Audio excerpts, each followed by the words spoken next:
அனைவருக்கும் என்னுடைய இனிய வணக்கங்களை தெரிவித்துக் கொள்கின்றேன்.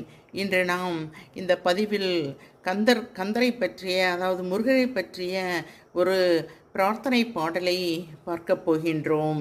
முருகர் தமிழ் கடவுள். நாம் கேட்கும் வரங்களை நமக்கு அள்ளி அள்ளி கொடுப்பவர். எந்த ஒரு இதுக்கு முன்னாடியும், எந்த ஒரு கடவுளை கும்பிடுவதற்கு முன்பும் முழுமுதற் கடவுளான விநாயகர் மந்திரத்தை கூற வேண்டியது மிகவும் அவசியமாகும். ஓம் வேலமுகத்து விநாயகனைத்தல வெற்றி மிகுந்து வரும், வெள்ளை முகத்து விநாயகனைத்தல புத்தி மிகுந்து வரும், அப்பம் முப்பளம் அமுது செய்தருளிய தொப்பையப்பனை தொலை வினை வருமே. விநாயகனே வினை தீர்ப்பவனே, வேலமுகத்தோனே ஞான முதல்வனே, விநாயகனே வினை தீர்ப்பவனே. இன்று வியாழக்கிழமையாகும். வியாழக்கிழமை நாம் சாய்பாபாவை கண்டிப்பாக கும்பிட வேண்டும். சாய்பாபாவின் மூல மந்திரம் ஓம் சாயி ஸ்ரீ சாயி ஜெய ஜெய சாயி, ஓம் சாயி ஸ்ரீ சாயி ஜெய ஜெய சாயி, ஓம் சாயி ஸ்ரீ சாயி ஜெய ஜெய சாயி, ஓம் சாயி ஸ்ரீ சாயி ஜெய ஜெய சாயி என்று நாம் பாபாவை வழிபடலாம்.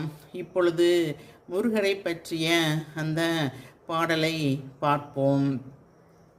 கந்தனே கடம்பனே கருணை வடிவான குகனே, கந்தனே கடம்பனே கருணை வடிவான குகனே, கண்களோ 12 ஏழையை காண ஒரு கண்ணும் இல்லையோ, சிந்தனை முழுவதும் சிதறிடா வண்ணமுன் சம்மலர் பாதங்களே, சிந்தனை முழுவதும் சிதறிடா வண்ணமுன் சம்மலர் பாதங்களே, சரணென்று கொண்டுனை சந்ததம் பாவினேன் செவிகளில் விழவில்லையோ, வந்தனை செய்துனை நான்லாம் வாழ்த்திய வணங்கிடும் சிறுவன் என்னை வாளாவை வைப்பதும் வேலனே உனக்கு ஒரு விளையாட்டு செய்கை என்றோ, வந்தனை இக்கணம் வழிய வந்தே அருள வேண்டியே பணிந்து நின்றேன், வளமான திருத்தலையில் வந்து நிதம் வாழ்கின்ற வேலனே சக்தி மகனே, எத்தனை விதங்களில் என் ஐயனே உன்னையான் எப்படி பாடினாலும், எத்தனை விதங்களில் என் ஐயனே உன்னையான் எப்படி நோக்கினாலும்,